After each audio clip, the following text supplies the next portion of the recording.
Salut à tous et bienvenue dans cette vidéo que j'avais mis en attente un petit peu parce que je me suis dit qu'elle allait peut-être entraîner plutôt des pouces j'aime pas si je formulais pas les choses bien, et puis en fait ça commence à me tracasser de pas la tourner, donc je la tourne. On verra bien si ça vous apporte ou pas. Moi ce que je voulais juste dire, c'était plutôt pour les parents qui se posent la question de savoir un enfant, pas un enfant, voilà, qui sont un peu dans l'hésitation, ou même si vous êtes dans l'hésitation, si vous en avez déjà un et puis que vous êtes dans l'hésitation d'en faire un deuxième, un troisième, je pense qu'après passer un certain nombre d'enfants, si vous êtes déjà à 11 et que vous réfléchissez au 12e, de toute façon, vous connaissez suffisamment bien les enfants pour prendre vos décisions. Donc cette vidéo c'est plutôt pour la différence, enfin moi en tout cas de ce que je connais, donc c'est plutôt pour le passage de 0 à 1 enfant, puis de 1 à 2 enfants. Et voilà, et peut-être vous dire le pour, le contre, et ce que peut-être vous n'avez pas pensé, ce dont vous vous êtes pas rendu compte quand vous vous êtes dit tiens on va faire un enfant parce que c'est si mignon un enfant. J'adore mes enfants, je suis ravie de ma vie avec enfants, elle est beaucoup plus belle personnellement je trouve que ma vie d'avant en fait. Mais c'est pas du tout la même vie. Alors je pense que ça peut pas forcément convenir à tout le monde. Et quand je dis ça, c'est pas du tout péjoratif, c'est pas pour dire voilà il y a des gens qui sont nuls et qui sauraient pas s'occuper des enfants, c'est juste que je pense qu'il y a peut-être des gens, en fait, c'est pas leur aspiration de vie. Et je peux très bien le comprendre, vraiment. C'est de la même façon que voilà, certaines personnes vont aimer certains sports et d'autres non.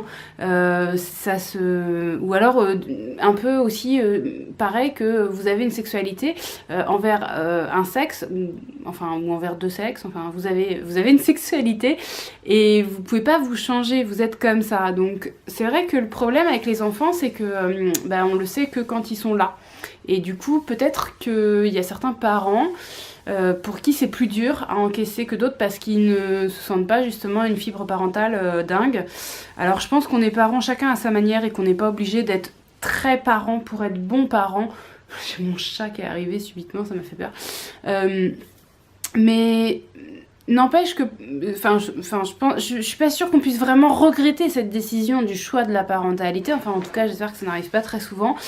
Mais c'est vrai que je pense qu'on peut en tout cas se dire que on n'était pas tellement au courant de ce qui allait changer dans notre vie. Et peut-être qu'on peut se dire des choses du style oui, je suis très content d'être parent, mais j'aurais voulu peut-être l'être plus tôt ou l'être plus tard. Enfin voilà, peut-être qu'on n'est pas suffisamment informé de ce qu'est une vie avec un enfant.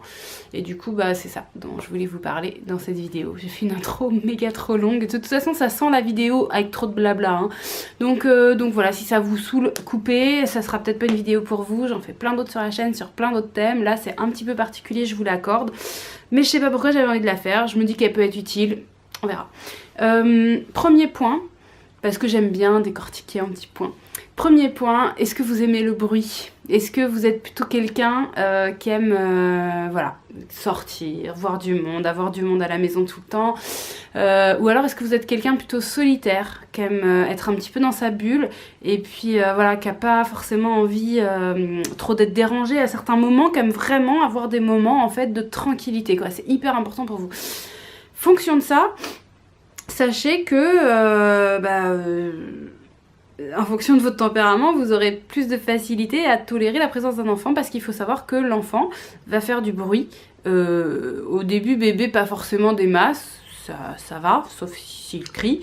Mais après, une fois qu'il va grandir, il va sans doute être assez bruyant, voilà, quand il joue, quand il parle beaucoup, enfin voilà. Et l'enfant sait pas s'arrêter, quoi. Lui, c'est vrai qu'il va à 2000% dans sa tête, il va très très vite, il voit plein de choses, il veut tout partager avec vous.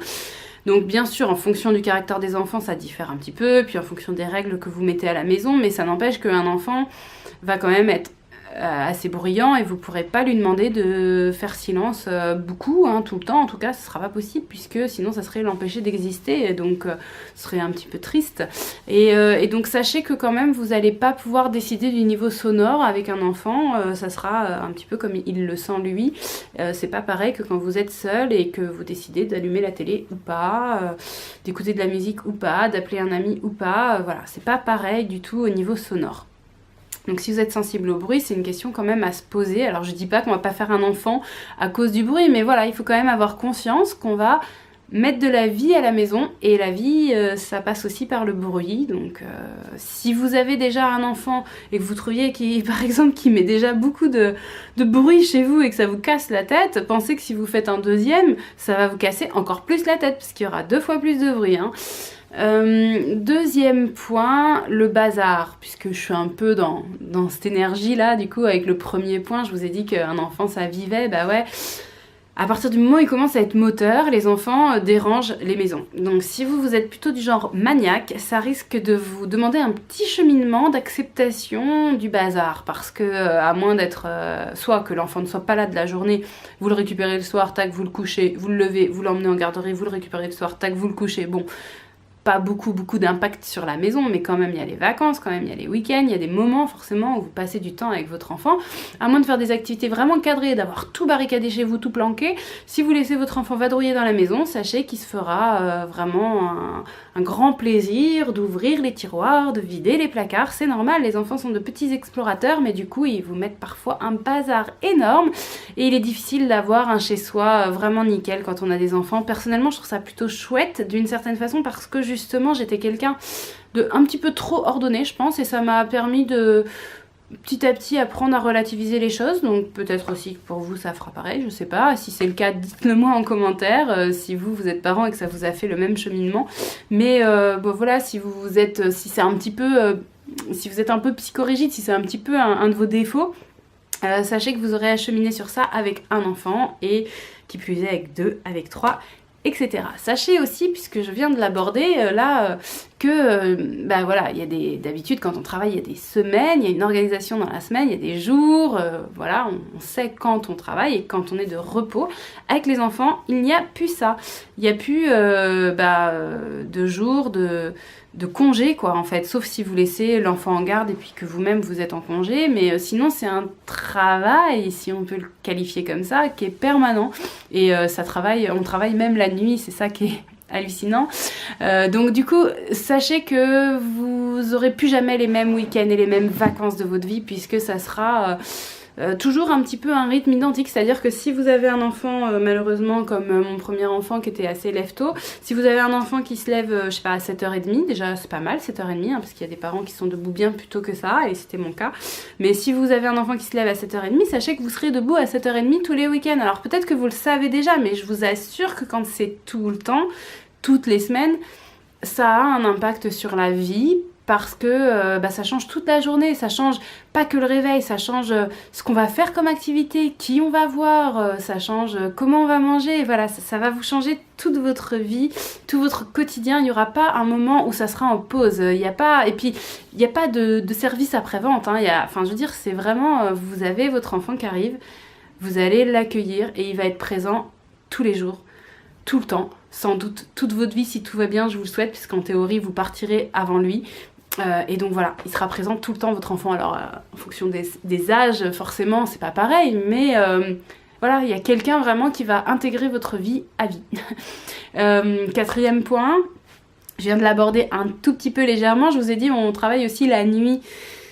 Et oui, parce que votre sommeil, alors ça vous arrive peut-être déjà de vous dire que vous êtes fatigué, mais là, ça sera différent en fait. Votre sommeil sera plus jamais le même, dans le sens où il pourra y avoir une personne chez vous qui vous réveillera pour X raisons. Alors, je suis d'accord que les enfants qui font assez vite leur nuit et puis qui ont un sommeil assez facile, ça perturbe pas forcément les parents de manière traumatisante, et du coup, voilà, ils font avec. Mais ils ont quand même des nuits qui sont plus difficiles, comme tous les parents. Tous les parents ont des moments plus difficiles, ne serait-ce que parce que l'enfant est malade ou parce que, voilà, il traverse une période plus difficile. Forcément, votre enfant, à un moment, il va avoir un petit peu des difficultés sur quelque chose, ou alors il va se réveiller à un moment dans la nuit. Enfin, il va forcément y avoir un petit truc, même si c'est pas insurmontable.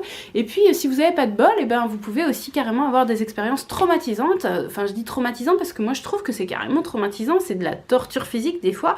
Je suis pas la seule maman à employer ces termes-là, j'espère que ça vous paraît pas choquant, mais c'est vrai que parfois quand l'enfant nous réveille vraiment beaucoup, et que ça finit par nous faire mal dans notre corps, vous savez, on emploie souvent le terme ça pique. Et on dit ça pique comme ça, mais je vous assure qu'en vrai, quand on est crevé et qu'on nous réveille, ça pique dans le corps. C'est une expression, je sais d'où elle vient maintenant. Ça pique dans le corps, ça fait vraiment mal. Et bah voilà, ce niveau de fatigue-là, quand vous dites je suis fatiguée, non, vous n'êtes pas fatigué. Enfin, vous êtes fatigué, oui, bien sûr, mais vous pouvez décider de vous reposer. C'est ça la grosse différence. Quand on a un enfant, on peut être crevé et ne vraiment pas pouvoir se reposer, à moins de carrément passer le relais à son conjoint, quelqu'un ou quoi, mais on décide pas quand on va se reposer. Et puis la mise en place d'une aide ou la mise en place d'une alternative, elle se fait pas toujours comme ça, d'un coup, d'un seul.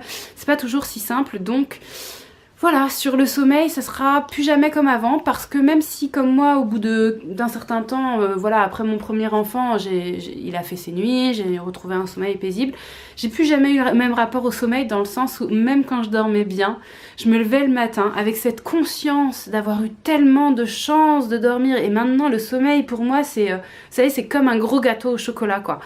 Quand je le vois, je me dis, waouh, j'ai trop envie d'en prendre un petit bout et tout. Et puis quand j'en ai, je me dis, mais je suis tellement heureuse.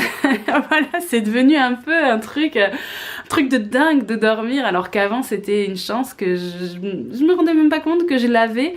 Je disais, je suis fatiguée, tout ça. Oui, d'accord, mais je pouvais me coucher et dormir si j'en avais envie. Voilà, donc ceux qui ont des problèmes d'insomnie, peut-être que c'est autre chose, je sais pas, mais c'est vous-même qui vous nuisez à vous-même. Peut-être que vous pouvez réfléchir au problème ou quoi, mais là, c'est pas moi, c'est pas, voilà, c'est pas un truc, c'est pas quelque chose que je peux du tout contrôler. C'est le réveil de mes enfants, donc j'y suis tributaire et voilà, j'en suis tributaire et voilà, c'est vraiment quelque chose quand même à prendre en compte. Je pense quand on a la décision d'être parent, donc un enfant va vous réveiller un peu, 2 enfants vont vous réveiller plus, et puis etc. Je ne sais pas comment font ceux qui ont des triplés ou quadruplés, enfin franchement je me suis toujours demandé comment ils faisaient pour ne pas devenir dingues, à moins que leurs enfants soient hyper synchrones et se réveillent tous ensemble, je sais pas comment ça se passe. Si vous êtes parents de triplés ou de quadruplés, parlez-en en commentaire, mais je crois pas que j'ai des abonnés dans ce cas-là sur la chaîne, ça m'étonnerait beaucoup. Enfin voilà, c'est quand même dingue, je sais pas, moi ça me questionne. Et puis bah dernier point peut-être de cette vidéo, parce que peut-être je pourrais parler longtemps mais après ça va devenir indigeste. Le dernier point de cette vidéo, c'est que votre enfant va vous faire changer. Alors ça, peut-être qu'il y a des gens qui croient que non, qui se disent mais non, mais moi de toute façon même avec un enfant je change rien, je reste la même personne, mais c'est complètement ridicule, je suis désolée de vous le dire, c'est pas possible en fait. À partir du moment où vous êtes en relation avec quelqu'un, la personne vous change, forcément, négativement, positivement, enfin voilà, c'est pas la question. De toute façon, vous savez, dans la vie, on change, on évolue au contact des choses, des gens, voilà, on évolue, même soi-même, on évolue intellectuellement au fur et à mesure qu'on réfléchit, enfin bref, on évolue surtout par les interactions avec les autres, et donc vous allez être bien sûr en interaction avec votre enfant, vous n'allez pas l'ignorer en permanence, quoi, je veux dire, quelle que soit votre interaction avec lui, vous allez être en interaction avec lui, et donc votre enfant va vous apporter des choses, va vous apporter du nouveau. Alors je sais pas dans quelle direction vous allez changer, et je sais pas dans quelle mesure vous allez changer, parce que c'est sûr que tout le monde ne nous change pas dans la même mesure, mais quand même l'enfant, c'est déjà un être qui est assez doué pour nous faire changer de base, parce que il va nous chercher dans nos retranchements, parce qu'il nous analyse, et qu'en nous analysant lui, eh bien, il nous force à nous analyser nous, et puis parce que c'est un être qui est très présent dans notre vie, tout simplement. C'est aussi, même des fois plus important, le relationnel qu'on a avec notre enfant qu'avec notre conjoint. Parce que c'est pas du tout la même chose. Je veux dire, des fois, les conjoints, bah voilà, on s'entend plus, machin, on se sépare et tout. Un enfant, on ne se sépare jamais. L'enfant, la relation avec l'enfant est toujours là. Alors, même si on se voit plus, même si on est fâché ou quoi, il y a quand même une relation. Être fâché, c'est une relation. Hein. Donc, bah voilà, l'enfant va vous changer. Et du coup, vous allez devenir une personne différente. Alors, êtes-vous prêts à cela? C'est à vous de répondre à cette question. Et puis, bah, dites-moi en commentaire si ces petites réflexions-là vous aident à vous positionner, à savoir si vous avez envie de sauter le pas ou pas. Et puis, bah, si vous étiez justement dans l'interrogation, dites-moi si il y a peut-être, je sais pas, d'autres questions que vous avez en tête, d'autres choses dont vous aimeriez que je parle sur la chaîne. Si vous avez déjà un enfant, dites-moi si les différents points que j'ai abordées résonnent chez vous. Si vous réfléchissez à un deuxième enfant, bah, repassez en revue ces différents points. Dites-vous que tout va être majoré avec un deuxième. Il y a même pas mal de parents qui disent que c'est le deuxième qui crée le cataclysme à la maison parce que en gros le premier, bon ça va, c'était encore assez gérable, on est 2 parents, on se relaye, tac, tac, mais quand il y a 2 enfants, ça se complique, quand il y a 3, bon, bref, je sais pas comment ils font, dites-moi comment vous faites si vous en avez 3, et puis, si vous avez aimé cette vidéo, le petit pouce, si vous n'êtes pas encore abonné, n'hésitez pas, c'est gratuit, puis moi je vous retrouve très très vite dans une prochaine vidéo.